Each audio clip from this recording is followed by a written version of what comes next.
Muy buenas tardes a todas las personas que nos acompañan hoy. Les doy la bienvenida al evento en el que conversaremos durante la próxima hora sobre las vías y los desafíos para la regularización migratoria en Perú y el reconocimiento de la condición de refugiado.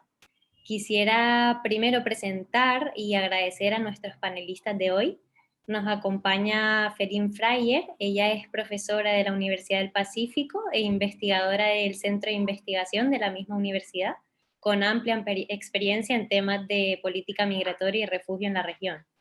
Por otro lado, también tenemos con nosotros a Federico Augusti, él es desde enero del año pasado representante de la Agencia para los Refugiados de las Naciones Unidas.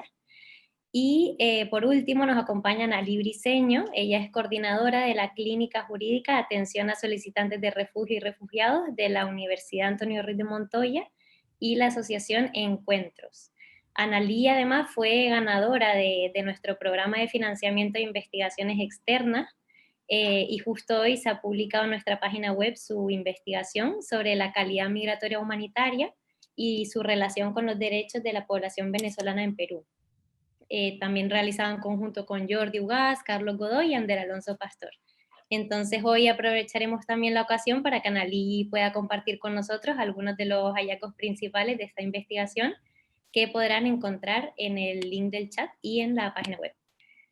Entonces, bueno, antes de empezar este conversatorio, me gustaría ofrecer una breve contextualización acerca de las principales calidades migratorias y documentos que se manejan actualmente en Perú. Según la última actualización de la plataforma de coordinación de la OIM y ACNUR, hay más de 5.490.000 personas de nacionalidad venezolana residiendo en el exterior. Perú acoge actualmente a más de 1 millón de migrantes y refugiados venezolanos, convirtiéndose así en el segundo país receptor solo después de Colombia. Esto significa que la población venezolana representa cerca del 3% de la población total del país. Entre el millón de venezolanos que se encuentran en Perú, más de 477.000 cuentan con algún tipo de documento migratorio o permiso de residencia temporal, por lo que cerca de la mitad estaría en una situación migratoria irregular. Hay que destacar que Perú inicialmente fue uno de los países más abiertos y generosos hacia la migración venezolana, y el primero también en crear un mecanismo de regularización específico y temporal para esta población, el famoso permiso temporal de permanencia o PTP. Sabemos que hasta el 5 de junio de este año se habrían otorgado un total de 437.624 PTP. Sabemos también que luego de un año de permanencia con este permiso, las personas que han sido beneficiarias pueden acceder a la calidad especial residente, cumpliendo algunos requisitos, como es el pago del trámite, que tiene un costo de 117 soles, la presentación de antecedentes penales, judiciales y policiales, cada uno con su costo de trámite. Y bueno, una vez se aprueba esta calidad especial residente, los venezolanos pueden tramitar el carnet de extranjería, que tiene también un costo de cerca de 50 soles. ¿Qué más sabemos? Sabemos que Perú cuenta con una ley de migraciones de las más actualizadas, ¿no?, de la región, con un enfoque de derechos humanos, de género, de integralidad, y que recoge principios como la no criminalización de la migración irregular. Sin embargo, sabemos que desde el 15 de junio de 2019 la visa es un requisito para el ingreso de ciudadanos venezolanos al país. Los migrantes pueden solicitar esta visa en los consulados peruanos de Colombia, Ecuador y Venezuela, y una vez ingresan al país, hacen el cambio a la calidad migratoria humanitaria. Hasta marzo de 2020, y según la investigación de Analí, se habían tramitado un total de 10.588 visas humanitarias, pero solo se habrían reportado 6.893 ingresos presentando esta visa. Y de los que ingresaron, la mayoría habrían hecho el cambio a la calidad humanitaria y obtenido por ende el carnet de extranjería. Otra característica de Perú es que se ha convertido en el país con mayor número de solicitantes de refugio de nacionalidad venezolana. Uno de los motivos quizás es la falta de mecanismos de regularización tras la eliminación del PTP. Hasta el 30 de junio de este año se registraban más de 496.000 solicitantes de esta condición. Sin embargo, solo se han reconocido 1.282 refugiados. Esto a pesar de que la ley del refugiado en Perú recoge la definición ampliada de la Declaración de Cartagena de 1984, sobre la cual hablaremos más adelante. Entonces, bueno, estos datos que estoy compartiendo con ustedes seguramente los publicaremos en una especie de infografía en los próximos días en nuestras redes sociales para quien sea de interés. En este contexto ya me gustaría empezar la conversación de hoy y haciéndole una pregunta a Felín. Felín, tú llevas ya tiempo analizando y estudiando las políticas migratorias en la región y en Perú, ¿no? Y hemos visto que la respuesta del gobierno peruano ha ido cambiando en los últimos años, exigiendo incluso la presentación de una visa, que es algo que no se veía en la región América Latina y Caribe desde hacía años. A mí me gustaría entonces que profundices un poco en cómo ha evolucionado esta respuesta y qué factores explican este cambio hacia un enfoque más restrictivo. Gracias. Bueno, primero felicidades, ¿no?, por la organización del evento. Muchas gracias, Marta, por la invitación. Y de hecho, lo que vemos en el Perú no es un caso aislado, ¿no? Hay que entender las reacciones políticas y el cambio de las reacciones políticas en el Perú en el contexto regional. Y creo que en este contexto es importante destacar y recordar, ¿no?, realmente la respuesta inicial al desplazamiento venezolano, que fue muy generosa a través de la región, ¿no?, sobre todo si la comparamos con las reacciones, por ejemplo, en el contexto de la crisis, entre comillas, de migrantes y refugiados de Europa del año 2015, ¿no?, donde muchos países más ricos no querían aceptar, en algunos casos, ningún solicitante de refugio, ¿no? Y en América Latina, en Sudamérica sobre todo, en el 2017 hasta la mitad del 2018, en el caso de Perú, vimos una reacción bastante abierta, ¿no? En el caso del Perú, fue Perú el primer país que desarrolló una visa. El PTP también es una visa, ¿no? Es un permiso temporal de permanencia que dio, como todos sabemos, la residencia por un año y el permiso de trabajar, ¿no?, por un año a los ciudadanos venezolanos. Una cosa que llamó la atención es que hubo 4 decretos, si no me equivoco, 4 o 5, 4 decretos creo, que extendían el plazo para postular al PTP. Y algo que creo que nos sorprendió a todos, Annalise, si también acuerdas este momento, que el último decreto, creo que fue el cuarto, ¿no?, a inicios de 2017, hay que tener cuidado para no... 18, perdón, ¿no? Realmente amplió el plazo, en teoría, para todo el 2018, ¿no? Mientras los primeros decretos fueron un poco un mecanismo o un programa más bien de regularización, ¿no?, para las personas que ya habían llegado. Este último decreto realmente fue un poco una invitación quizás para todos los que iban a llegar en el 2018 para tener ¿no?, un documento y la residencia regular en el país. ¿Por qué cambió esa política? Lo que hemos hecho con otros investigadores y asistentes de investigación en la universidad es comparar el caso de Perú también con las reacciones en Ecuador y Colombia, por ejemplo, ¿no? Y lo que vemos en la región es que hubo un cambio. Un factor clave fue que esta reacción inicial se entiende más bien en el contexto de las relaciones exteriores, ¿no? Y la cuestión de Venezuela realmente fue un asunto un poco de la política exterior, ¿no?, de los países en la región.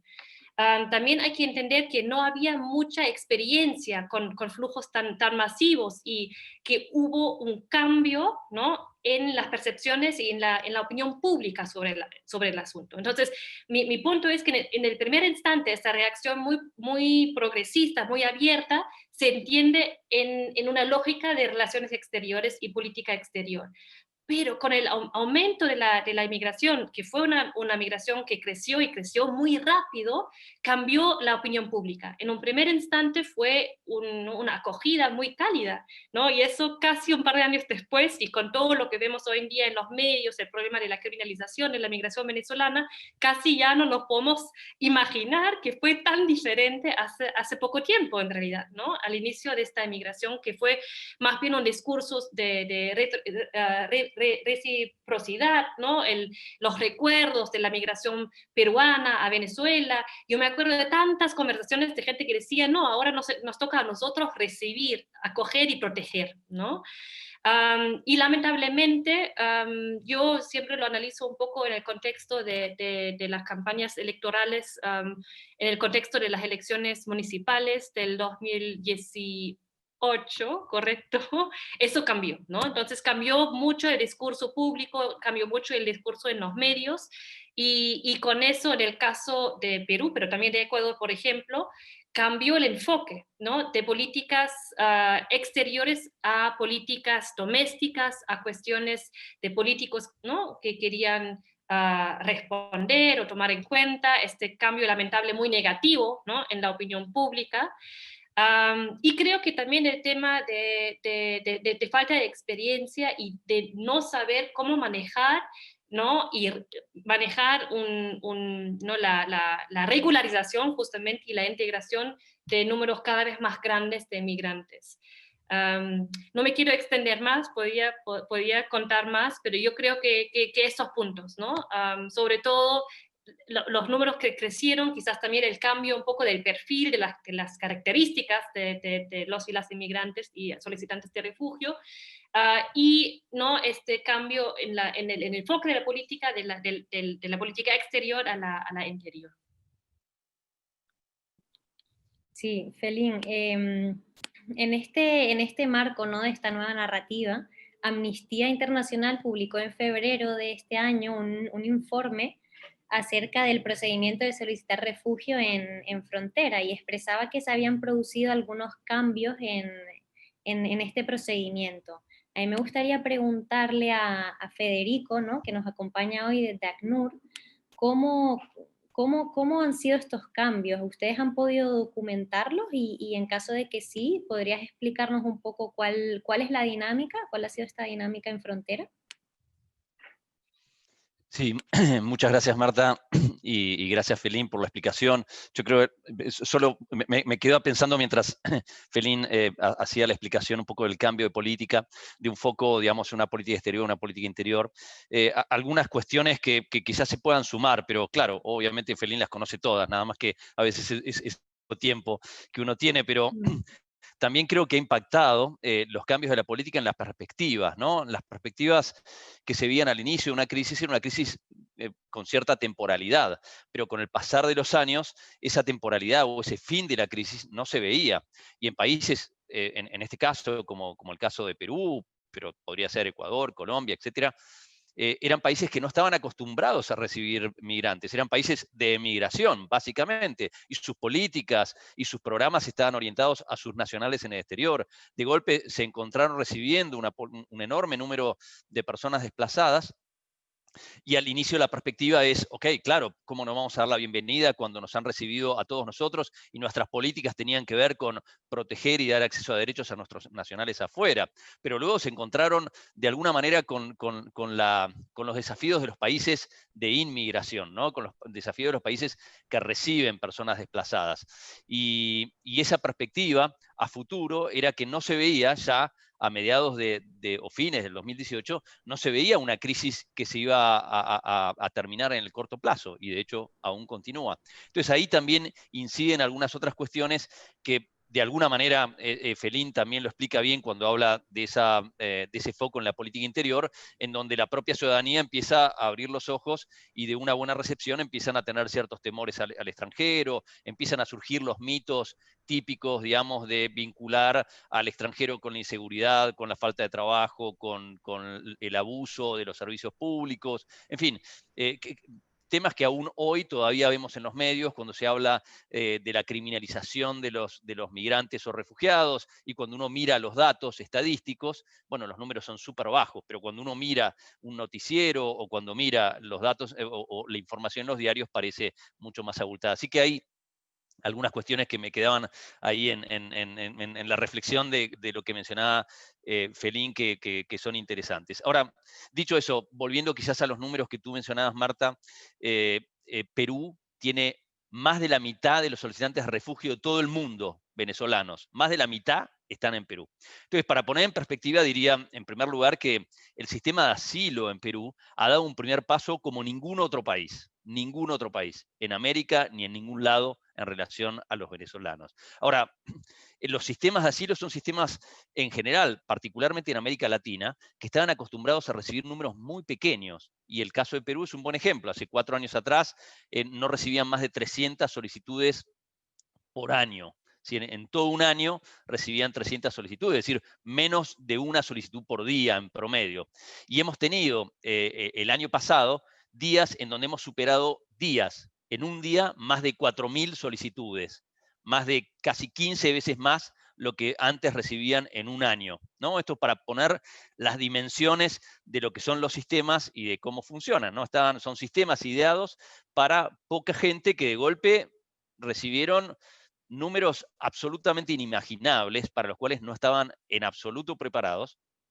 Y eso implicó, claro, todo un trabajo, por supuesto, de nuestro lado como ACNUR, de asistir tanto técnica como financieramente a la Comisión Especial de Refugiados y a la Cancillería. Nosotros financiamos actualmente a 50 funcionarios que trabajan en la Comisión Especial de Refugiados. Trabajamos en forma conjunta en temas de registro, de cómo registrar números tan elevados de personas, desarrollar un sistema, en fin, trabajamos muy articuladamente con ellos.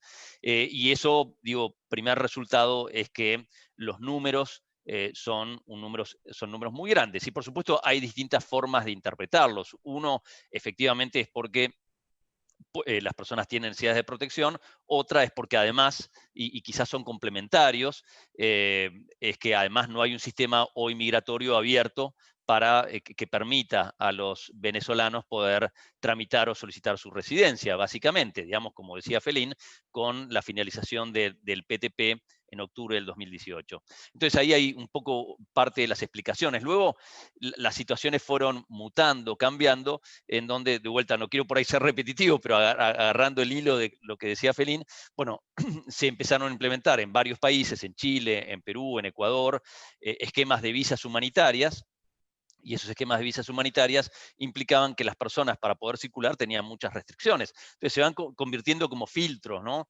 Ecuador es el primer filtro, Perú el segundo filtro, Chile, digamos, los que van llegando. Y en esto los sistemas de asilo, los sistemas migratorios, claro, empiezan a entrar a veces no siempre dialogan adecuadamente, a veces empiezan a entrar como en conflictos, porque son esquemas que hasta hace poco no se utilizaban para recibir números tan enormes de personas, y además personas que de nuestra perspectiva mayormente tienen necesidades de protección internacional. Y ahí, claro, entonces, pero si no tiene visa del país del cual proviene, entonces no puede ingresar. Bueno, pero si ingresan, no lo pueden hacer por el sistema migratorio porque le falta el documento previo para poder llegar a mi país. Bueno, y si ingresan por la frontera, haré un mecanismo. En fin, varias discusiones. Una de ellas fue empezar a implementar el mecanismo de reconocimiento o no de la condición de refugiado en frontera. ¿Está mal? ¿Está bien? Mira, no es que está mal o está bien, son decisiones de los estados. Lo que creo que ha sido interesante es que el mecanismo que se aplicó en frontera no es un mecanismo de preadmisibilidad, o algunos lo mencionaban así, sino era un mecanismo de admisibilidad. Las personas solicitaban refugio y no es que se evaluaba si podían o no solicitar refugio, sino que se evaluaba si la persona tenía entraba dentro de los criterios para ser reconocido como refugiado o no por la Comisión Especial de Refugiados. Y en base a eso, o denegaban, considerando que no tenían necesidad de protección internacional, o continuaban el trámite que se ha iniciado de solicitud de asilo en el territorio porque consideran que requerirían más análisis e información. Pero la realidad es que a ese momento ya los números que solicitaban en frontera habían pasado de miles a apenas muy poquitas personas por día, ¿no? Entonces, de vuelta, lo que también sucede en todos lados, y todos lo sabemos, es decir, cuando más restrictivos son los mecanismos de acceso al territorio y la crisis que da lugar a la salida continúa siendo de envergaduras como la de Venezuela, bueno, lo que ocurre es que van aumentando los canales irregulares de entrada al país. No porque esas personas tengan dificultades con la ley, es que no tienen posibilidades para poder hacerlo regularmente. Y claro, si un sistema de asilo demoraba al inicio pocos días, pero luego semanas o incluso meses en donde el gobierno nos autorizó a poner un pequeño campo, digamos, en el CEBAF, en el centro de frontera, para poder alojar a las personas mientras se resuelve, pero esos casos que iniciaron con pocos días, luego pasaron a ser semanas o meses, bueno, las personas no pueden quedarse ahí, porque en realidad la mayoría de los que vienen necesitan mandar recursos a sus familiares que están en Venezuela, tienen familiares aquí mismos que los están esperando, un montón de circunstancias, situaciones sociales que no quisiera tomar tanto tiempo en este espacio para poder comentar, pero que hacen que las personas tengan que continuar camino, ¿no? Entonces, yo simplificaría diciendo, lo interesante, a diferencia de lo que ocurre en otros países, es que Perú aceptó que el sistema de asilo no haga preadmisión al trámite, sino admita al trámite y resuelva, y dé lugar a procesos recursivos, con limitaciones que posiblemente Analí después pueda ampliar, pero que da lugar a procesos recursivos, y luego incluso los que ingresaban irregularmente y estaban en el territorio de todos modos, podían acceder al sistema de asilo. Y la conclusión es que hoy día, aún con la pandemia y con limitaciones, hay un sistema de asilo que funciona de manera virtual, y más de 40.000 personas desde fines de junio a la fecha han solicitado la condición de refugiado a través de un sistema virtual. Y esos son muy poquitos, son pocos los países en la región que han sido tan abiertos y tan generosos, o mejor dicho, no sé si generosos, han cumplido con las obligaciones que realmente han contraído a nivel internacional, y lo han hecho de una buena manera. Habrá seguramente después tiempo para discutir un poco más sobre Cartagena y si debería aplicarse, si no, porque sí, porque no, residencia humanitaria, que Analí ahí nos va a contar de su investigación, que es uno de los temas súper importantes en la agenda actual. Sí. Gracias. Gracias, Federico, gracias. Yo me quedo con el hecho de que, como bien dices, la falta de mecanismos de regularización, ¿no?, ha derivado en que gran cantidad de personas venezolanas vean como la única opción el solicitar refugio, ¿no? Y esto al final ha generado un colapso del sistema, el cual no estaba preparado para recibir tan cantidad de solicitudes. Yo quería pasar ahora un poco, como tenemos tantos temas, a la investigación de Analí.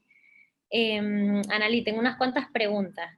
Sabemos que el PTP, el documento temporal, no es una calidad migratoria, ¿no? Y por ende al final tuvo muchas limitaciones como documento de identificación. Entonces, ¿qué percepciones tiene la población migrante acerca de este documento? Y lo segundo es que sabemos que muchos de los que pudieron obtener el PTP no han logrado hacer el cambio a la calidad especial residente. Y han caído, por ende, en una situación de irregularidad migratoria. ¿Por qué motivos está sucediendo esto, ¿no? ¿Es una cuestión de costo o cuáles son los principales motivos? Y también si tenemos alguna cifra sobre cuántas personas se encuentran realmente en situación irregular en el país. Esas son mis preguntas. Pocas preguntas, Marta. Perdón. Nada. Muchas gracias. En principio, gracias por la invitación, gracias por el espacio, a Federico, a Felín. Evidentemente, siempre es muy grato tener este tipo de conversaciones con ustedes y poder, sobre todo, empezar a transmitir este nuevo mensaje de empezar a encontrar el fenómeno migratorio no solamente como un problema, sino como también un pendiente dentro de la agenda nacional actual peruana, ¿no? Solamente quiero abundar un poquitito en el primer punto, en el punto en el que hablábamos del tema de las percepciones, por qué pasamos de una situación a otra, que creo Felín lo ha explicado maravillosamente, lo mismo Federico, pero también creo que hay algo en lo que sí tendríamos que ser muy cuidadosos y siempre tenerlo presente, y es el impacto mediático que tuvo toda la situación del fenómeno migratorio, ¿no?, durante todos estos años. Conforme iba evolucionando el tema, también la percepción de la población fue cambiando muy drásticamente, y eso evidentemente fue producto de muchos días de prensa, de noticias, de situaciones en donde solamente se vinculaba a la delincuencia o al crimen con la nacionalidad, ¿no? Incluso podríamos estar hablando de una situación de discriminación por nacionalidad.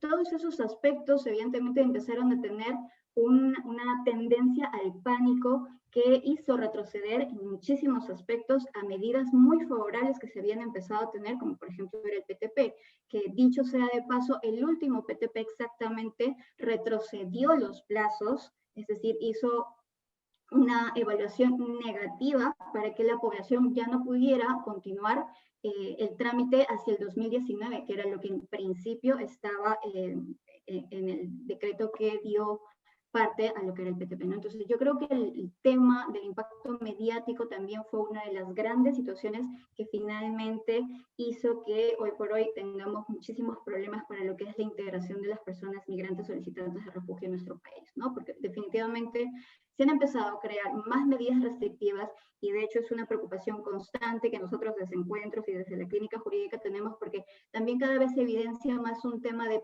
proyectos de ley que están en esa tendencia, ¿no? De restricción de derechos, de limitación de situaciones y de un enfoque negativo de la migración y de los flujos que están llegando a nuestro país. Entonces, solo quería redondear ese pequeño detalle. Ahora bien, sobre el tema de la investigación, pues sí estamos muy contentos, creo que es un paso bastante interesante, porque es un tema que todavía no se está tocando mucho, de hecho es nuevo, la figura de la calidad migratoria humanitaria. En nuestro cuerpo normativo, pues está en el decreto legislativo 1350 o la ley de migraciones como una calidad migratoria, y esta calidad migratoria pues abarca muchas situaciones que podrían estar incluidos varias de los escenarios en donde hoy en día nos encontramos con, por ejemplo, las solicitudes de refugio o el sistema de asilo que grandemente ya lo ha comentado Federico, está en un proceso pues de análisis de cosas positivas, pero también muchas cosas que deben de ser evaluadas y mejoradas, ¿no? Uno de ellos, por ejemplo, es el tema de las solicitudes en frontera. La percepción que tiene la población en cuanto al PTP, y ahí también es interesante comentar que es parte de nuestro proceso de investigación. Nosotros en el proceso de investigación pues empezamos a hacer muchas entrevistas a la población sobre cómo percibía la documentación con la que contaba y estaba documentado en el país. Uno de ellos, evidentemente, el más grande, era este PTP, ¿no?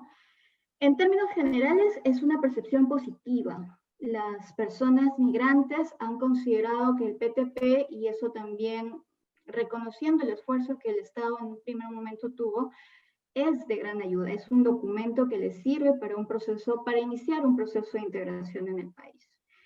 Pero también reconocen que tiene muchísimas limitaciones. El principal, o uno de los principales, es el tema del acceso a la salud, ¿no? Que como sabemos, hoy en día todavía está limitado solamente a un tipo de documentación, en el caso de los extranjeros, que es el carnet de extranjería.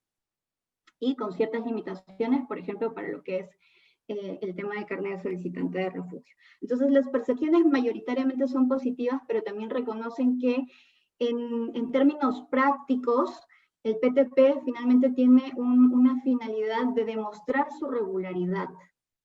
Para otros fines es muy limitado, e incluso para el propio tema de trabajo. Recordemos que el PTP tenía esta finalidad, ¿no? Regularizar a las personas que estén aquí bien y además que tengan acceso a trabajo. Sin embargo, una característica propia de nuestro mercado laboral es la informalidad. Y en estos tiempos eso es muchísimo más evidente. Entonces, en el día a día, en el cotidiano vivir de las personas que nosotros acompañamos, pues el PTP, el documento, termina siendo casi un accesorio, un garantista de su situación de regularidad, pero no ha tenido ese impacto que se hubiera querido, ¿no? Ese paso a la formalización, ese paso a la integración, ya que nuestro propio contexto social no lo permite aún. También me preguntabas sobre cómo está ahora mismo el proceso del PTP y este salto a lo que vendría a ser el cambio de la calidad migratoria especial residente. Ese también es un tema que nos preocupa, ya que, por ejemplo, para darte cifras, el año pasado, bueno, a diciembre del año pasado, 2019, la cantidad de personas que estaban regulares gracias al PTP era más de 500,000. Esa cifra ha bajado, evidentemente porque el plazo del año concluyó y estas personas están recayendo o están entrando en una situación de irregularidad. A pesar de que existen mecanismos, a pesar de que existe esta posibilidad de cambiar y adquirir una calidad migratoria, ¿no? E incluso una documentación distinta como sería el carnet de extranjería. Esta situación preocupa y yo creo que tiene varias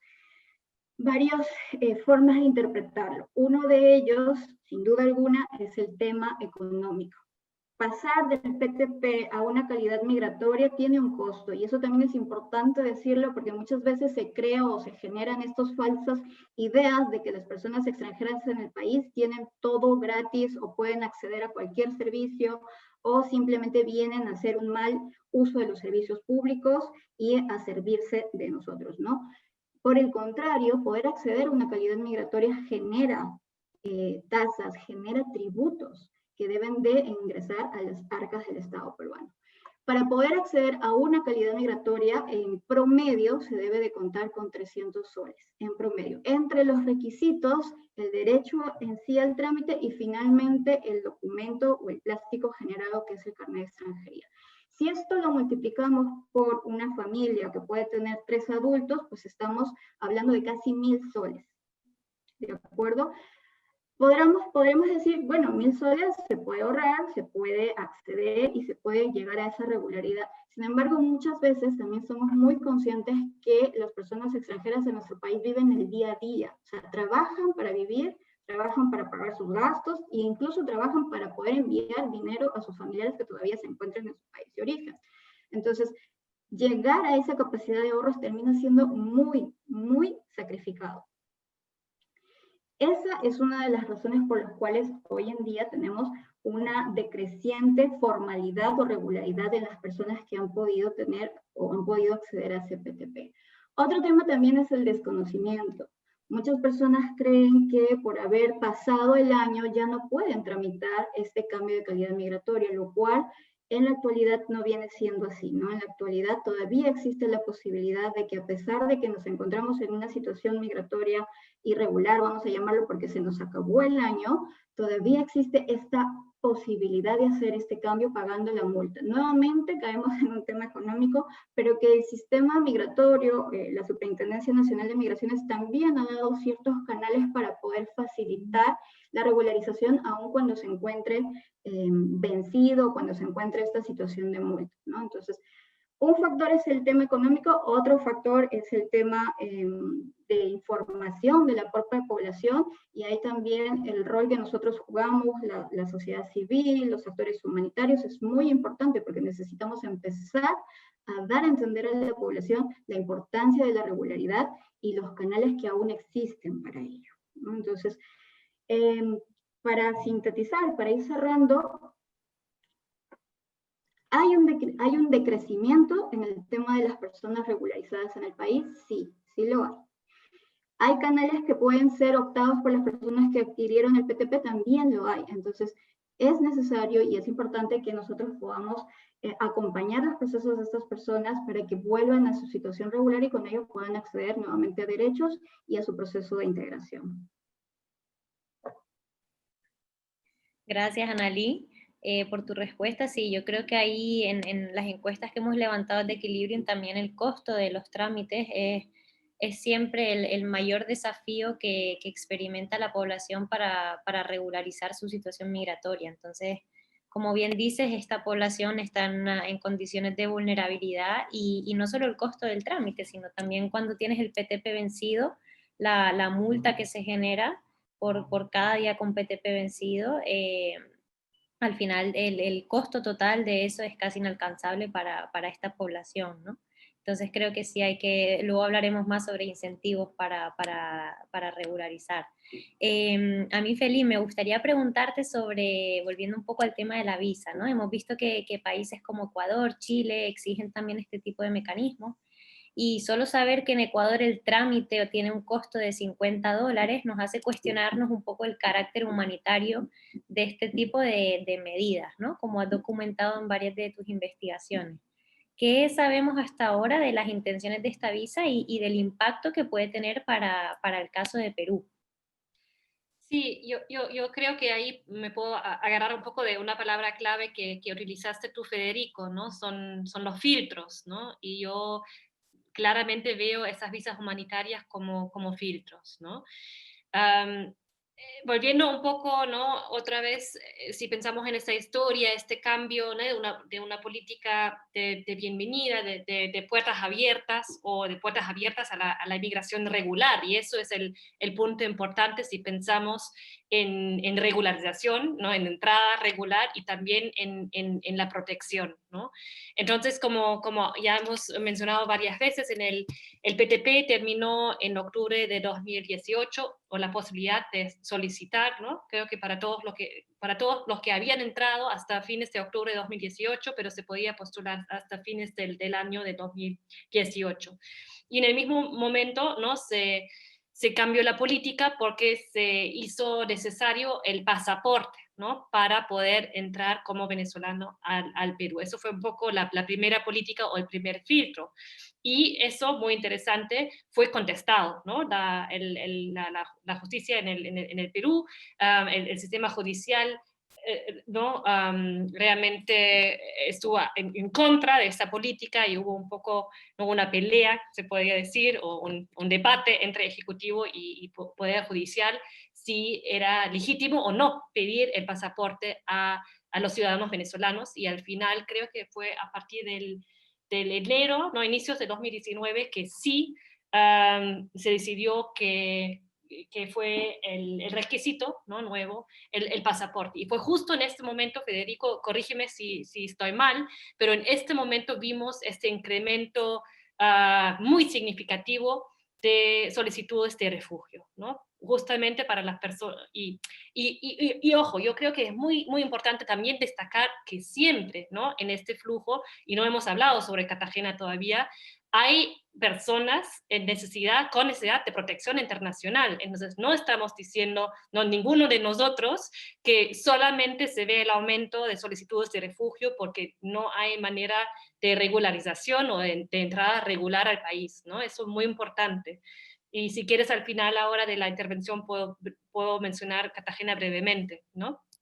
Pero para responder primero tu pregunta. Entonces, eso fue hasta no, la mitad del año 2019, ¿no? Como que ya vimos, el flujo no cambiaba mucho, al contrario, estaba aumentando más, y ya con el requisito del pasaporte vimos el aumento de las solicitudes de refugio. ¿Por qué es importante eso? ¿No? Porque hay que entender que tanto un pasaporte, ¿no? Y casi todos, o supongo que la gran mayoría de las personas que están escuchando lo saben muy bien, conseguir un pasaporte en Venezuela ya desde hace varios años es muy difícil.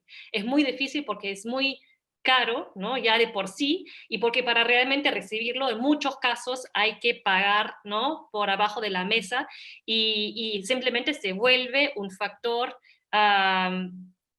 sí, simplemente un procedimiento imposible, ¿no? Un requisito imposible. A veces cuando yo hablo sobre la política migratoria y refugio del Perú en Estados Unidos o la Unión Europea, no siempre el público entiende, ¿no? Porque para muchos les parece normal, bueno, pedir el pasaporte, eso es sensato, porque con el pasaporte es más difícil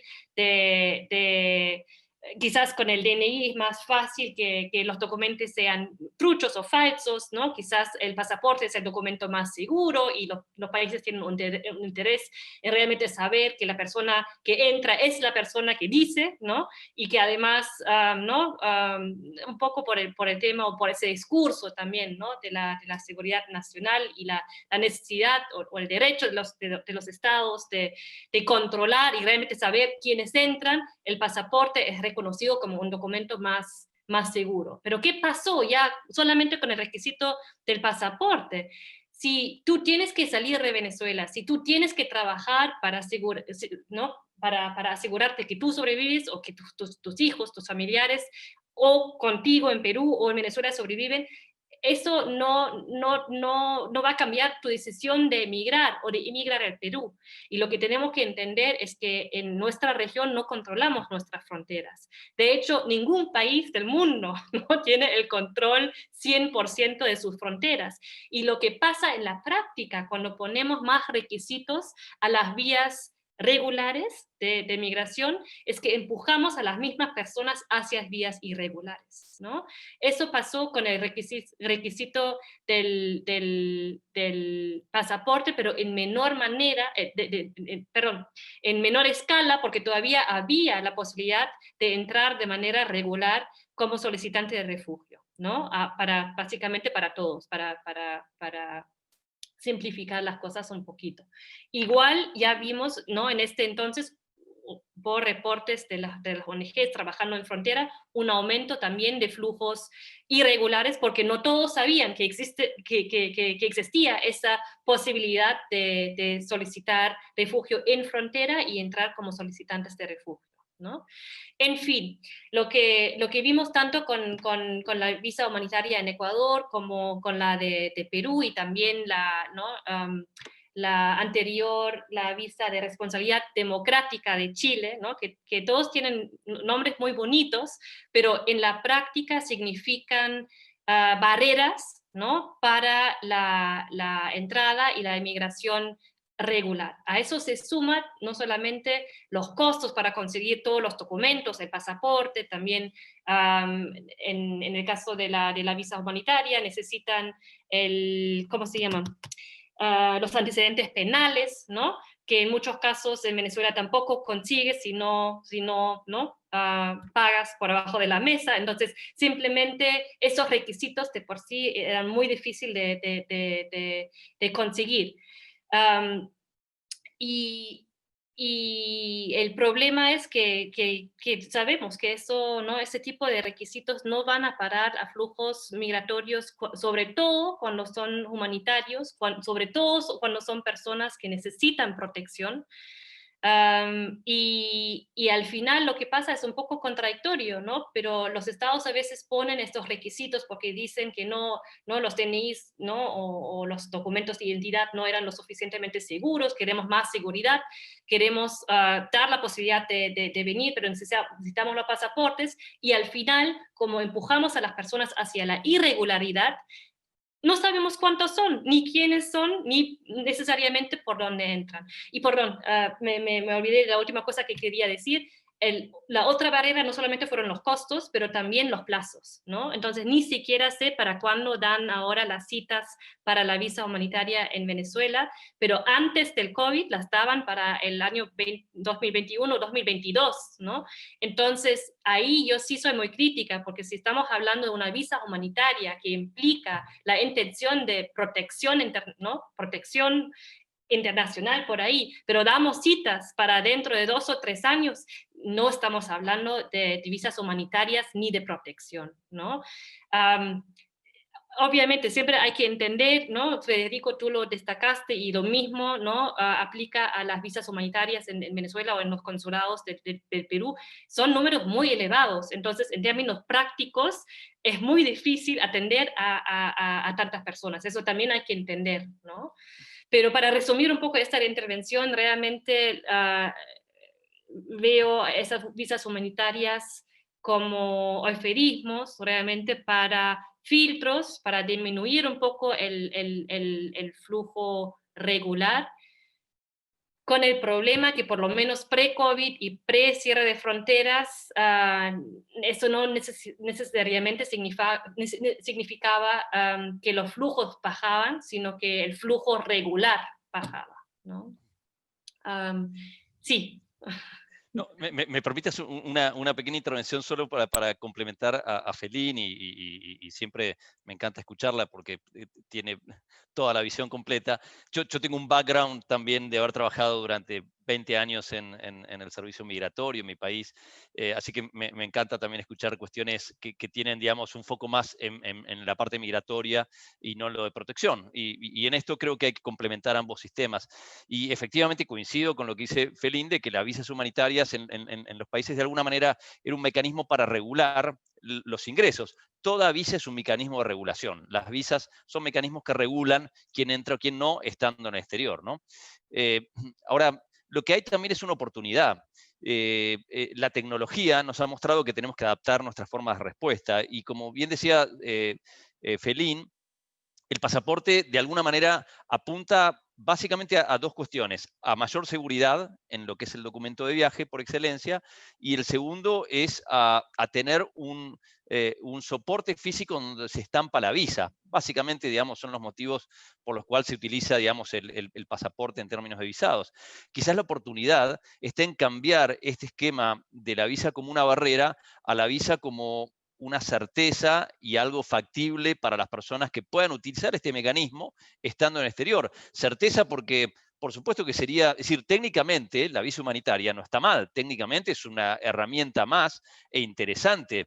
Ahora, el problema que bien dice Celine es la imposibilidad de obtenerla, sea en algún país como puede ser en Ecuador por el costo, sea por la falta de documentación que se requiere. Ahora, la tecnología nos podría permitir, por ejemplo, de que la visa sea electrónica y por lo tanto no se requiera un soporte material como podría ser un pasaporte donde estamparla. Eso podría reducir costos y tiempo, dos temas fundamentales, porque no tenés que imprimir los papeles que son de seguridad, llevarlo a los consulados, sino que es un procedimiento electrónico. Y eventualmente reducir el requisito. Si nosotros consideramos aquí en el Perú y en la mayoría de los países de la región la cédula de identidad venezolana como un documento que acredite identidad, pero no así de viaje. En este caso, si acredita identidad y la identidad la puede acreditar también en el consulado, se podría emitir una visa electrónica, no con soporte material, que permitiría esa visa aparecer en los sistemas de control migratorio en frontera y las personas venezolanas sin pasaporte, con menores costos, podrían tramitarla en mayores volúmenes desde el exterior y podrían hacer el proceso para ingresar al país de manera regular. Entonces, hay oportunidades que también habrían que analizar, que por supuesto son cuestiones para hablar con el gobierno, pero que a veces de vuelta, la tecnología, el mismo hecho, el cambio de paradigma que hemos sufrido en apenas unos 6, 7 meses, son temas que tenemos que incorporar en las discusiones y no quedarnos en las discusiones que teníamos hace 5, 10, 15 años, digamos, ¿no? Entonces, hoy la posibilidad de tener documentación electrónica es algo absolutamente viable, que no era hace tan solo 8 meses atrás. Entonces, hay cuestiones que habría que ver en donde eventualmente un montón de personas, yo no tengo duda que si uno le dijese a una persona venezolana, mira, puedes hacer esto rápido de tu país y tener la seguridad de poder viajar y no tienen costo, ¿por qué no? Ahora, la realidad es diferente, es que tiene un costo, que tiene documentos que no pueden conseguir como el pasaporte, los antecedentes penales, etc. Entonces, hay cuestiones que son interesantes para poner en la mesa de coordinación y en los procesos de coordinación que tienen los estados, como es el proceso Quito, como pueden ser otras plataformas, para ver de qué manera podemos ser innovadores también en gestionar un desplazamiento masivo tan grande. Solo para recordar, Marta, es el segundo más importante del mundo, luego de Siria, ¿no? Y es el más importante de la historia de América. No estamos hablando de algo menor, estamos hablando de un desplazamiento casi sin igual, y por eso tenemos que ser innovadores también. Perdón, era para complementar que me surgió ahí en el diálogo de Felipe. De eso se trata. Muchísimas gracias. Me parece súper relevante, Federico.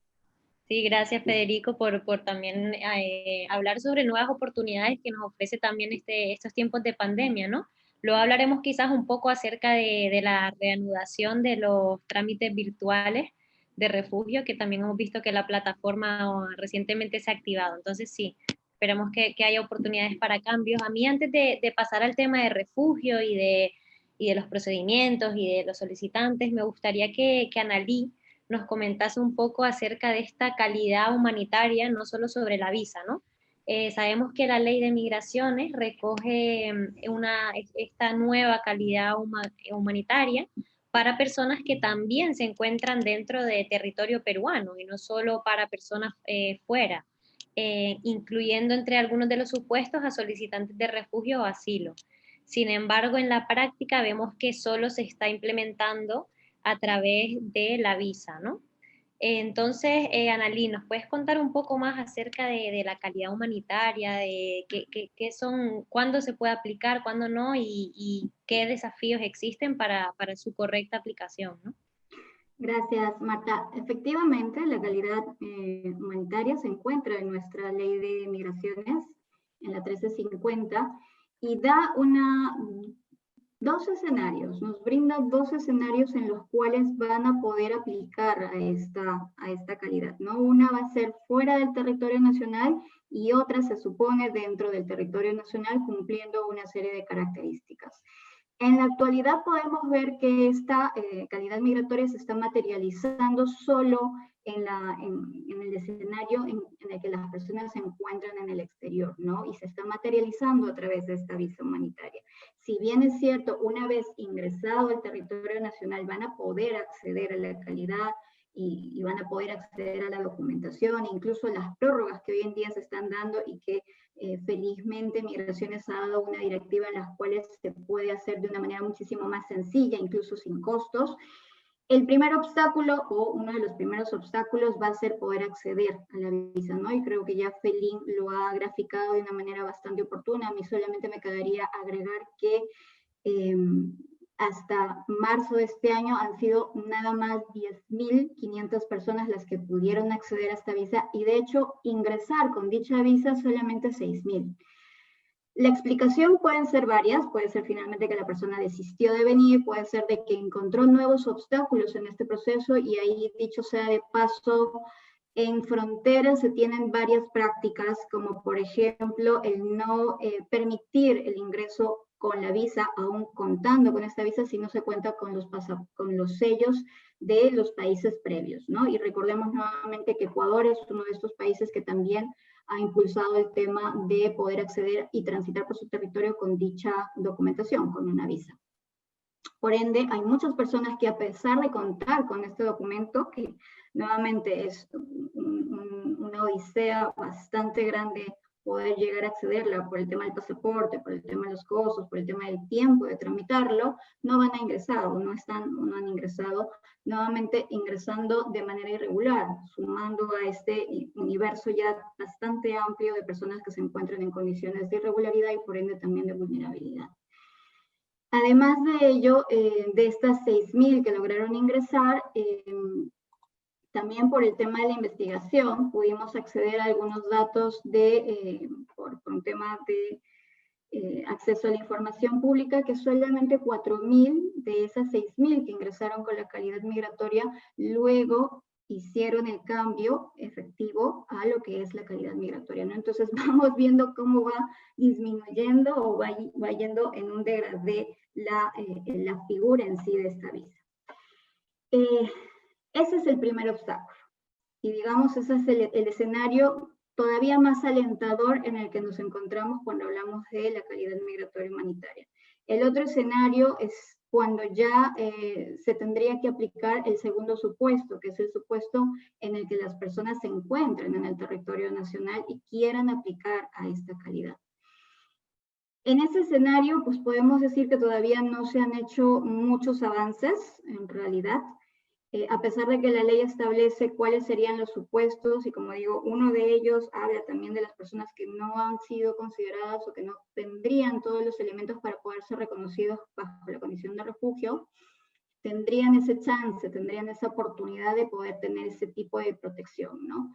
Lamentablemente, en este momento, eso todavía no está siendo viable. Me resulta muy oportuno el comentario de Federico y también ese sería un llamado, ¿no? Encontrar estas opciones de cambio, estas posibilidades de adaptar la realidad con el escenario y con lo que habla la ley, ¿no? Entonces, nuestra investigación propone eso, ¿no? Propone ver esta calidad humanitaria también como una posibilidad para que las personas accedan a un permiso, accedan atendiendo sus situaciones particulares de riesgo, de vulnerabilidad y de además calzar dentro de lo que establece la definición que se encuentra en la ley, para que también puedan acceder a mercados laborales formales, puedan acceder también a posibilidades de integración, ¿no? Entonces, ese es uno de digamos, las conclusiones a las que llega nuestra investigación cuando hablamos de lo que es la calidad migratoria humanitaria.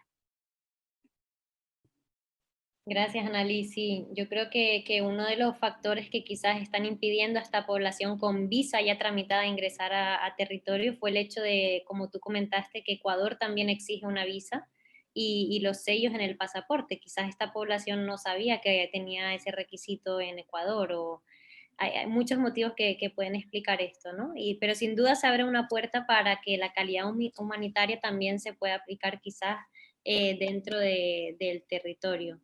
A mí me gustaría pasar, vamos a... ¿Me permites una pequeña intervención?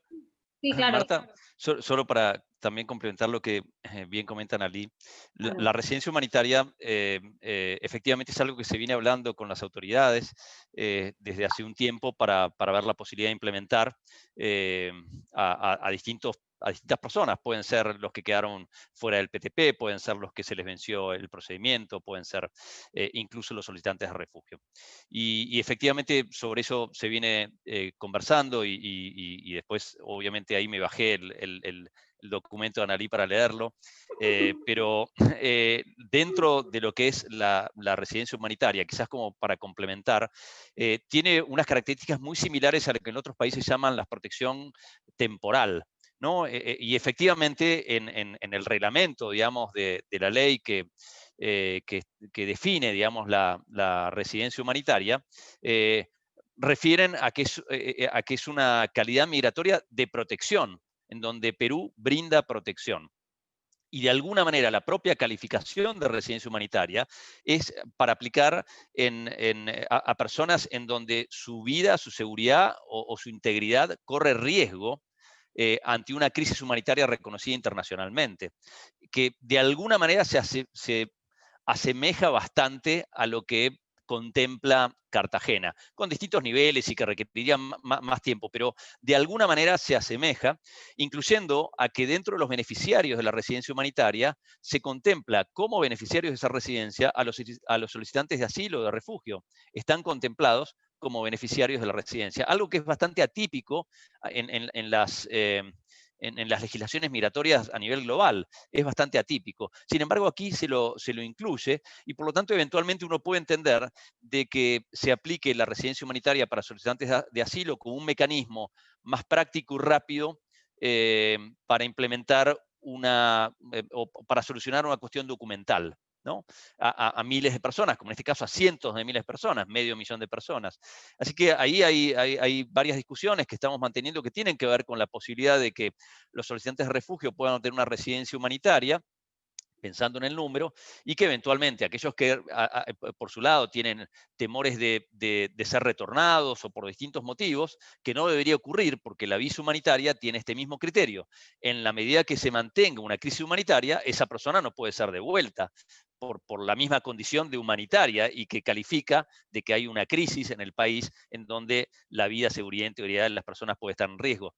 Entonces, de alguna manera es una protección temporal que podría encontrar una vuelta pragmática a cuestiones documentales, sin que eso signifique descuidar la protección que implica, o el estatuto de protección que implica, digamos, lo que es el estatuto de refugiado o la calidad de solicitante de refugio. Eventualmente, habría que ver con mayor profundidad en los casos que por distintos motivos, o quizás más vinculados a la Convención Clásica de 1951, de una persecución no objetiva, de violencia generalizada, graves perturbaciones al orden interno, etcétera, sino de persecución específica sobre la persona, puedan continuar el procedimiento de asilo. Así que hay discusiones ahí que tienen que ver con, de alguna manera, el estudio de Annalise y que se vienen llevando adelante desde ACNUR, OIM y otras organizaciones con el gobierno que venimos trabajando ya de hace un tiempo, pero que pueden ser absolutamente aplicables para estos casos. Cambio, gracias. Gracias, Gracias, Federico. Federico. Algo muy chiquito, no voy a quitar mucho tiempo, lo prometo. Sí, parte de la investigación también, Federico, ya lo leerás luego con más detenimiento y nos darás tus impresiones, tiene que ver básicamente con qué es temporal y complementario, ¿no? Porque seguimos nosotros en la línea de que el Estado también tiene una obligación de pensar y dar una respuesta contundente y oficial sobre Cartagena, ¿no? Y entonces por ahí también va esa lógica de protección temporal. Marta, no tenemos mucho tiempo, pero no hemos hablado sobre Cartagena. No sé si debería como explicarlo en 3 minutos. No, Felín, creo que vamos a estar media horita más porque veo que todas las personas siguen conectadas y la mayoría son solicitantes de refugio, tienen dudas sobre refugio, entonces vamos a centrarnos en eso si les parece la próxima media hora. Yo creo que hubiéramos podido hablar 3, 4 horas, hay tantas cosas, ¿no? Pero para explicarlo brevemente, ¿no? Federico, tú te referiste a la definición de refugiado de 51, ¿no? Normalmente, o la gran mayoría de personas, políticos, organizaciones en el mundo, cuando escuchan refugiado o solicitante de refugio, piensan en esa definición de 51, que se desarrolló un poco en el contexto de la posguerra, ¿no? Después de la Segunda Guerra Mundial, ¿no? Naciones Unidas y el mundo occidental pensaban un poco cómo podemos organizarnos mejor, ¿no? Para proteger a personas que huyen, y ojo, eso es importante, de una persecución personal, ya sea por su opinión política, por su raza, por su religión o por la pertenencia a otro grupo social. Y eso es un poco esa persecución personal, ¿no? Es la definición que se conoce en todo el mundo. En América Latina somos una región única, ¿no? Porque tenemos, además de la definición tradicional de 51, la gran mayoría de los países ha incorporado, y eso también es importante, en sus leyes de refugio domésticas, ¿no? Entonces no estamos hablando de un acuerdo regional, estamos hablando de las leyes domésticas, una segunda definición ampliada, que incluye también a personas o grupo de personas que huyen de circunstancias en su país, ¿no? Esas circunstancias pueden incluir la violencia generalizada, pueden incluir también agresión extranjera y conflictos internos, pero sobre todo violencia generalizada, violaciones de derechos humanos y cualquier circunstancias que hayan perturbado el orden público, ¿no? Y hay un debate entre académicos, también con los gobiernos en algunos casos, si aplica o no esta definición a los y las venezolanos, ¿no? Y venezolanas. Y hay una anécdota, si tenemos un poco más de tiempo les cuento, porque es muy interesante. Desde la Universidad del Pacífico, en el año, ya me confundo con los años 2019, estuvimos en frontera en Tumbes 2 veces, y hemos hablado con 1.600, entonces 2 veces 800 personas venezolanas, y preguntamos a todos si ellos pensaban que eran refugiados o migrantes.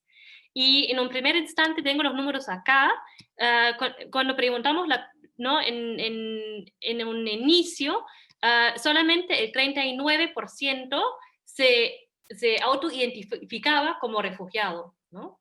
Pero después preguntamos por qué habían migrado, ¿no? Si fue una migración voluntaria o forzada, ahí ya cambió la cosa, y el 93% de las personas sí expresó que había migrado para sobrevivir, ¿no? Entonces, todos lo sabemos, pero en la gran mayoría de los casos no es una migración voluntaria, ¿no? Y lo que hicimos en Frontera, después leímos esa definición de Cartagena, y después de haber escuchado, ¿no? esa definición, el 60% sí se autoidentificaba como refugiados. Y eso también me parece muy importante, porque estamos hablando sobre protección internacional, ¿no? Y regularización, y Marta, un poco lo que tú dices, ¿no? Que muchos por ahí solicitan refugio porque no hay otra vía de una visa o una residencia migratoria regular. Pero de hecho, Cartagena aplica, ¿no? Eso es lo que decimos desde la academia, también es lo que muchas organizaciones dicen, es hasta lo que muchos políticos dicen, ¿no? Porque los propios países en los últimos años, ¿no? Y el Perú incluido, hablan sobre las violaciones de derechos humanos, las violaciones masivas de derechos humanos en Venezuela, ¿no? También hablan sobre la violencia generalizada y hablan sobre el colapso del Estado, el colapso del sistema de salud, ahora también en el contexto del COVID, ¿no? Que se puede ver en conexión a esta parte de la definición de situaciones que hayan perturbado el orden público, ¿no? Y simplemente para destacar que muchas veces me parece muy importante e interesante que hay muchos venezolanos que no conocen esa definición de Cartagena y que por ende no saben que son refugiados y que deberían ser reconocidos como refugiados.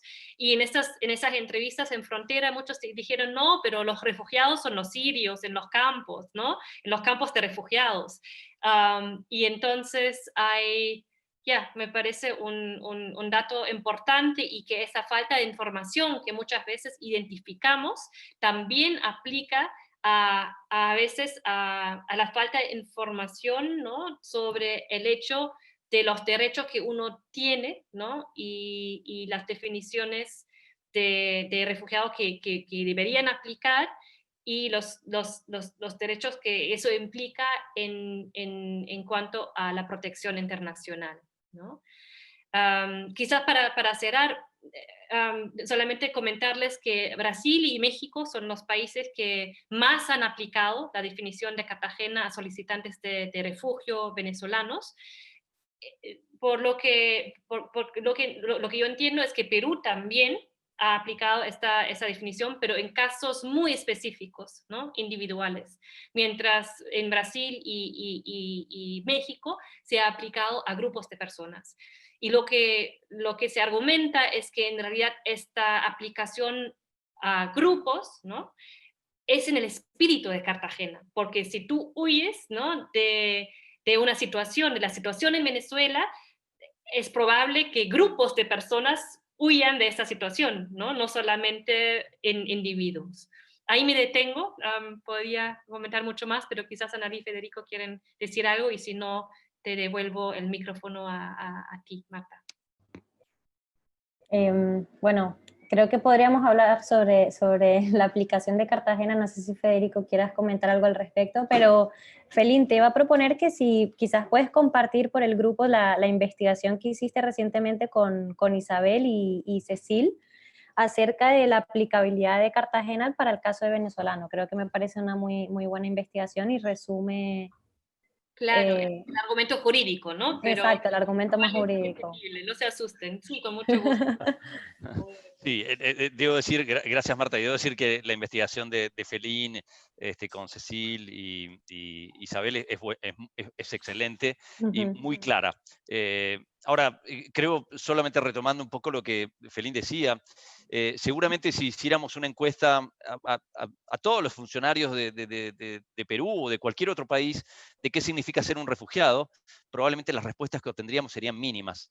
La gente no sabe exactamente qué significa ser un refugiado, porque refugiado no se estudia. Uno no estudia si alguien lo va a perseguir y entonces en qué categoría me encuentro.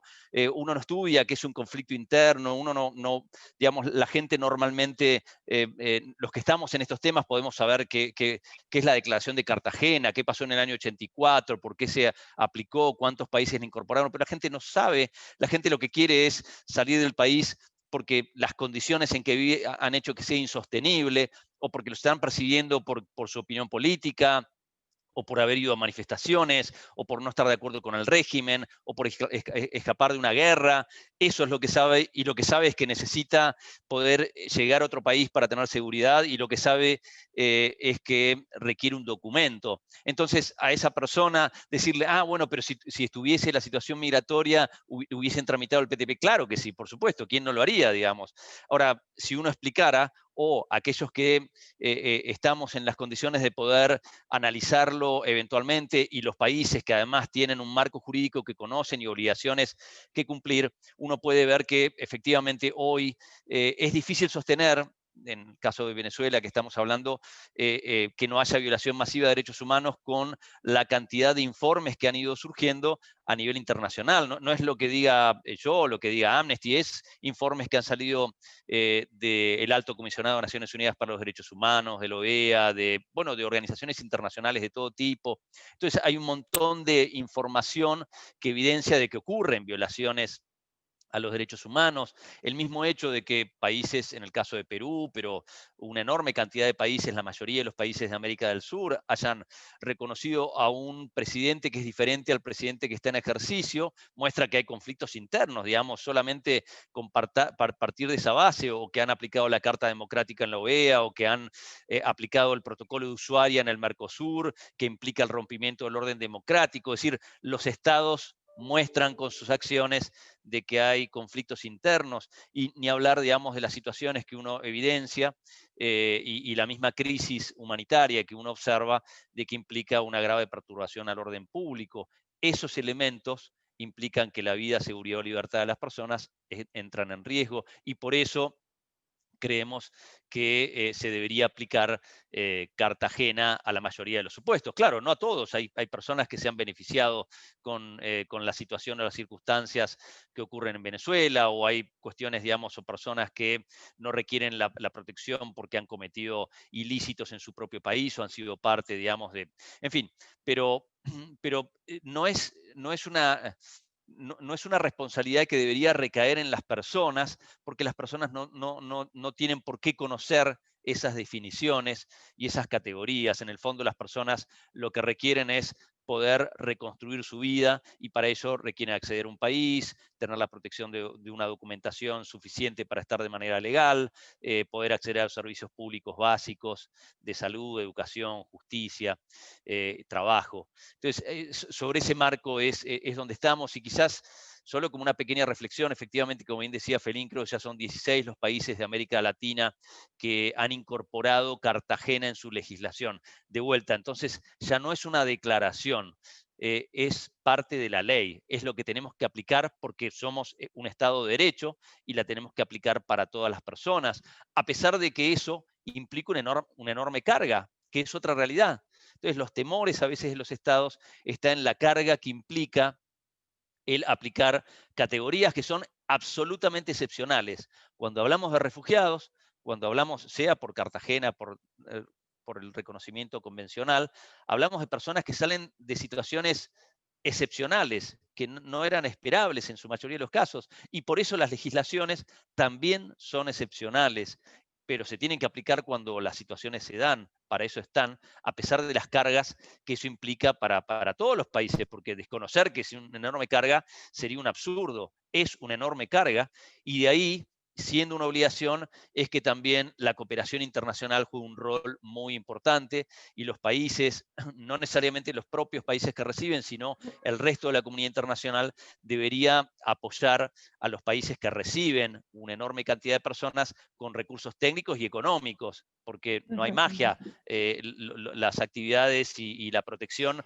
requieren recursos, ¿no? Entonces ahí hay un trabajo que hacer. Así que solamente volviendo un poco a lo que decía Felín, claro, hay una cuestión de información en donde normalmente las personas que están en esa situación no tienen ni el tiempo ni siquiera la capacidad de poder procesar, soy refugiado, no soy refugiado. Claro, si uno se sienta con cada una de las personas y le explica lo que Felín bien explica, y ni hablar si tiene la posibilidad de explicarle el informe o la investigación que han realizado, probablemente la mayoría de ellos se pueda ver reflejado en eso, y por eso desde las notas de orientación del ACNUR nosotros consideramos que mayoritariamente son refugiados. Pero no obstante eso, la verdad que también somos muy pragmáticos, y el secretario general de Naciones Unidas le dijo al ACNUR y le dijo a la OIM, que es la organización que trabaja con migrantes, trabajen juntos, trabajen de la mano, no se preocupen tanto por la etiqueta, preocúpense porque tengan acceso a derechos, ¿no? Y sea que sean reconocidos como refugiados, sean como migrantes en situación de vulnerabilidad, por ejemplo, a través de una residencia humanitaria, que implica que el Estado se focaliza en una crisis humanitaria y tiene que dar protección, que las personas puedan acceder a documentación y puedan acceder a esa protección con cualquiera de los mecanismos. Así que, Federico.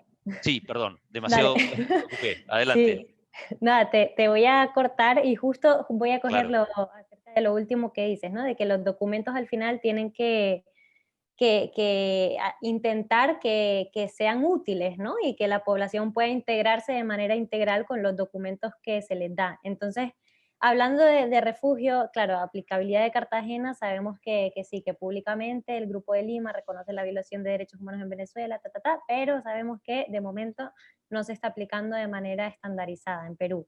Entonces, la mitad de la población está en esta situación de solicitante, de limbo, que no saben qué va a pasar con su solicitud. A algunos se les ha tramitado el carnet de solicitante, pero otros no, ¿no? Otros simplemente tienen este documento planilla que reconoce su intención de formalizar su solicitud. Entonces, mi pregunta va para Analí, también para ti, Federico, acerca de estos documentos, o sea, el carnet de solicitante y la planilla que se les otorga. ¿Qué puede hacer la población con estos documentos? Por ejemplo, algunas preguntas que nos han llegado desde el público es si con este carnet se puede tramitar el RUC, o si con el carnet la persona puede salir del país y volver a entrar. Entonces hay un poco de desinformación acerca de la utilidad real en la práctica de estos documentos, ¿no? No sé si puedan comentar. Dale, empiezo yo. Sí, perdón, y tenemos 10 minutos para que se acabe, entonces, por favor, tenemos 10 minutos. Sí, breves.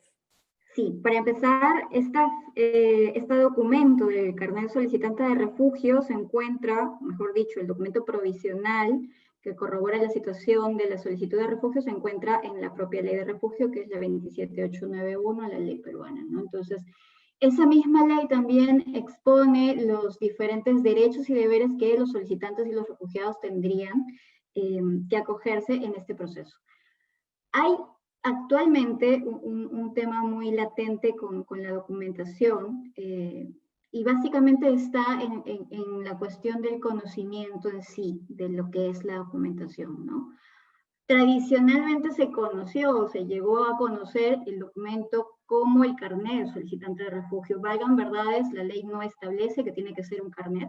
En este caso y en este nuevo proceso, la Comisión Especial para los Refugiados ha buscado dar una respuesta a los cientos de miles de personas que estaban esperando esta documentación, ¿no? Hay que entender también que no estamos hablando de algunos miles, estamos hablando de cientos de miles. Entonces, el acceso en sí al documento como tal, el carnet solicitante de refugio, si no me equivoco, por data que proporcionaron CPR, se llegó a aproximadamente 100.000 carnets solicitantes emitidos hasta junio del año pasado.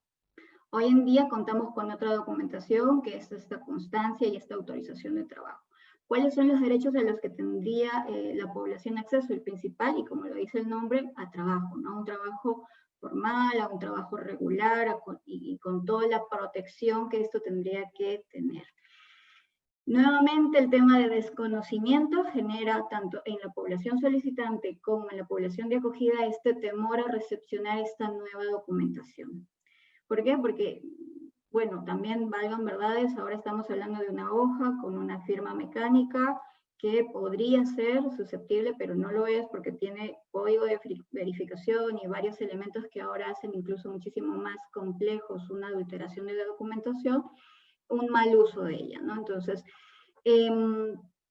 las formalidades de este proceso han cambiado, han ido migrando, han ido evolucionando, se puede decir, y hoy por hoy prácticamente todas las personas que acceden al sistema de refugio, el sistema de asilo, van a contar con una documentación que va a corroborar su situación. Anteriormente, esto era bastante complejo, ¿no? Por eso nuevamente, de las 500.000 de este medio millón de personas que son solicitantes de refugios, apenas 100.000 pudieron acceder a este documento.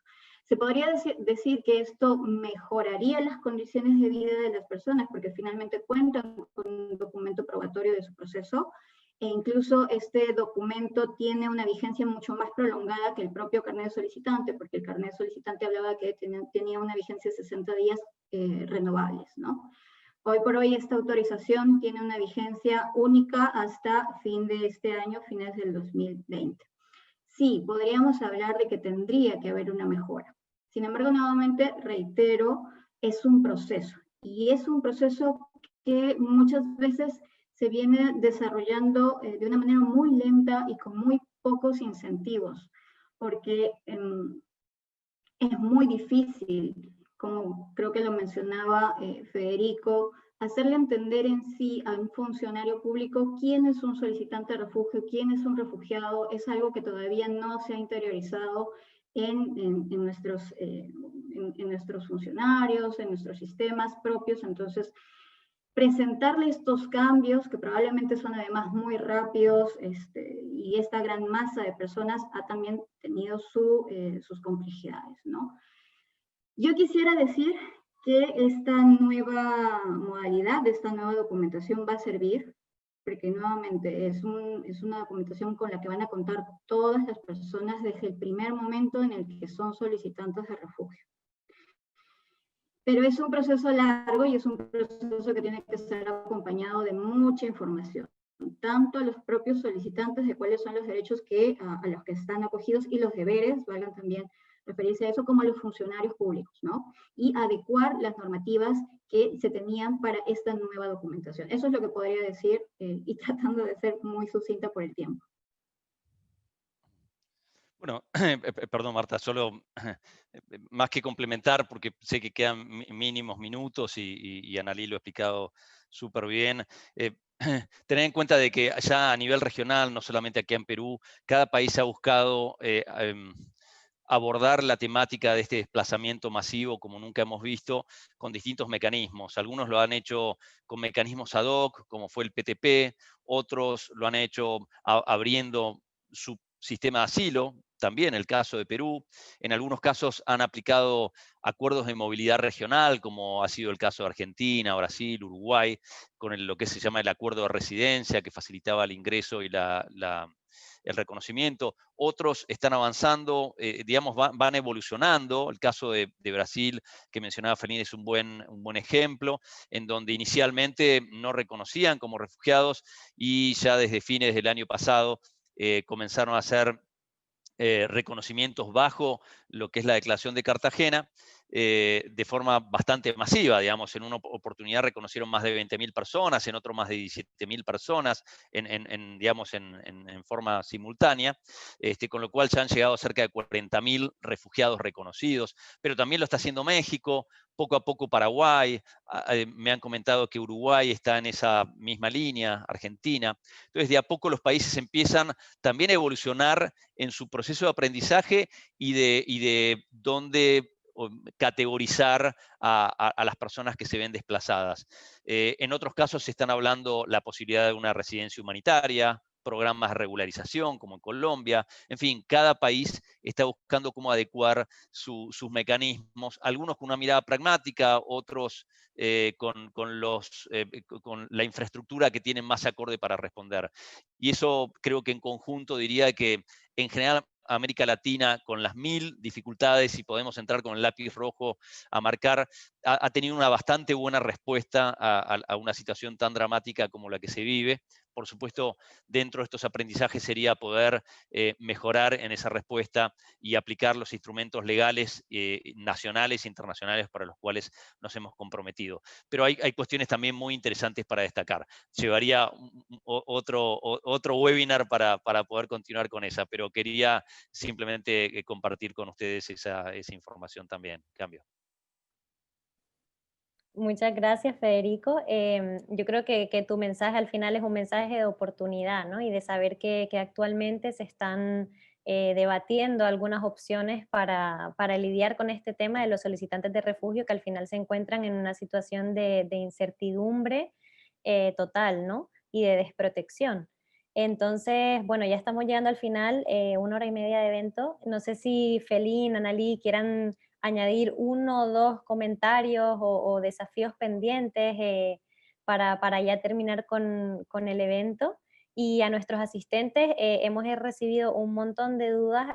Yo les puse por el chat que por favor nos las remitiesen a mi correo y nosotros intentaríamos también resolverlas con Analí, con Federico, que hay canales habilitados para que puedan resolver sus dudas, y que también les cuento que estaremos enviándoles una pequeña encuesta muy corta sobre lo que les ha parecido el evento, si les ha sido útil y qué perspectivas ven para que podamos mejorarlo, ¿no? Entonces, bueno, no sé si Analí y Felín quieran decir algo más a modo de cierre. Federico, tú también, siéntete libre, y ya nos despedimos.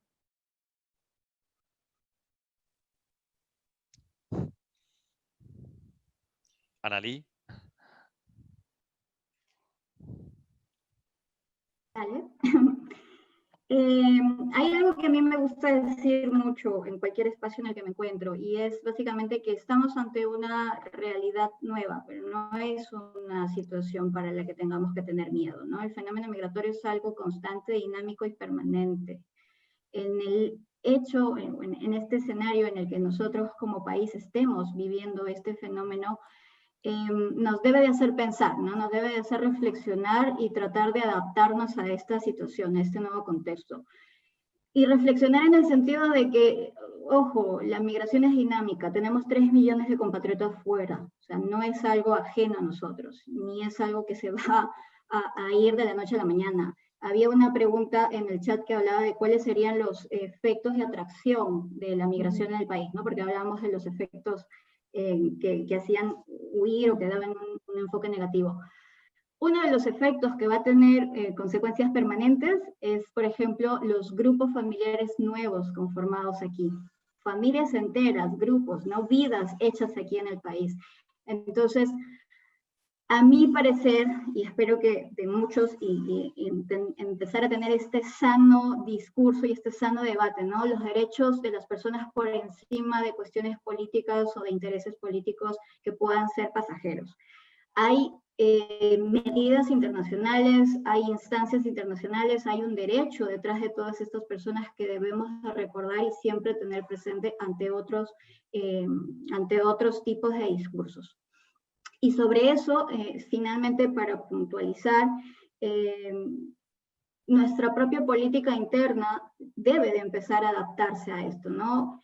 Hay tantos ejemplos de cómo es que se ha evadido el tema de la migración durante tantos años, desde el simple hecho de no considerar la documentación de las personas extranjeras dentro de los servicios públicos, es nada más un pequeño botón de lo que es, ¿no? O sea, el no haber incluido o el no haber reconocido de que habían extranjeros conviviendo aquí desde siempre, nos debe de hacer razonar y nos debe de hacer entender que hay algo que se tiene que cambiar. ¿De acuerdo? Entonces yo me quedo con eso para cerrar. Y lo último también que quería decirles es, nosotros somos Encuentros, somos una ONG que ayuda, básicamente brinda información, acompañamiento de manera confidencial y gratuita, y he dejado ahí también algunos de los canales por donde pueden contactarse para poder hacer este acompañamiento y también poder ir aclarando dudas, ¿no? Porque en el chat vi muchas preguntas que en realidad no sé si hemos hablado o hemos confundido más, pero espero yo que podamos ayudarles a aclarar este tipo de situaciones, ¿no? Muchas gracias. Felín. Creo que no tengo mucho para añadir, solamente, Analí, justamente quería decir eso, ¿no? Que no se sientan mal tampoco, porque hasta nosotros, los expertos en el tema, a veces nos confundimos qué pasó en qué momento, porque ya en los últimos meses menos, ¿no? Pero entre la mitad del 2018 y la mitad del 2019 cambiaron un poco los requisitos, la política, ¿no? Como casi cada semana, cada mes, entonces todos nos confundimos a veces, por eso creo que otra vez felicidades a Nadia por su estudio, yo creo que eso va a ayudar mucho, pero para los que escuchan hoy en día y tienen dudas sobre su propio estatus migratorio, no se sientan mal y busquen la información, la ayuda que ofreció Nadia. Federico también dejó un email de ACNUR. Por ejemplo, una cosa que se escucha mucho es que la gente dice que yo tengo el refugio, pero muchas veces existe mucha confusión si eso es realmente el estatus de refugiado reconocido, que son muy pocos en el Perú, ¿no? Yo creo que las últimas cifras son 1.200 personas solamente. o si es el estatus de solicitante de refugio, y también la pregunta, ¿qué pasa si recién me han dado la cita para el 2022? Respuesta rápida, igual son solicitantes de refugio, pero tenemos este problema que a veces la documentación no se reconoce, ¿no? En la práctica.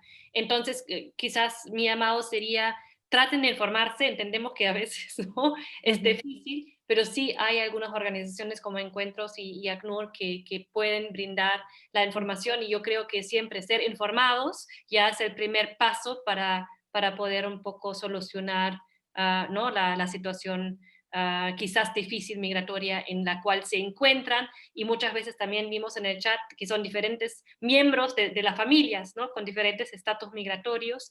Otro tema que se mencionó al final es la irregularidad de los niños. Entonces yo creo que da para otro webinar, ¿no? Y por hoy muchas gracias por la invitación, por su atención, y seguimos, ¿no? Gracias. Sí, gracias Felín, gracias Federico, gracias Analí, a los tres por esta conversación de hoy. Yo me olvido que hay que agradecer también a la cooperación alemana, la Agencia de Cooperación Alemana, que gracias a su programa de migración y refugio se pueden implementar también este tipo de espacios, ¿no? Yo creo que Felín, como tú dices, también la investigación es una buena fuente para también combatir mitos, ¿no? Hablábamos de esta opinión pública que se había deteriorado en los últimos años. Creo que las investigaciones que al final aporten y concluyan que la migración venezolana va a tener un impacto positivo para el país, pueden también hacer mucho para la integración, ¿no? Entonces, muchas gracias a ustedes panelistas y sobre todo también a los que se han podido conectar el día de hoy. Esperamos que a través de esas fuentes puedan también resolver sus dudas.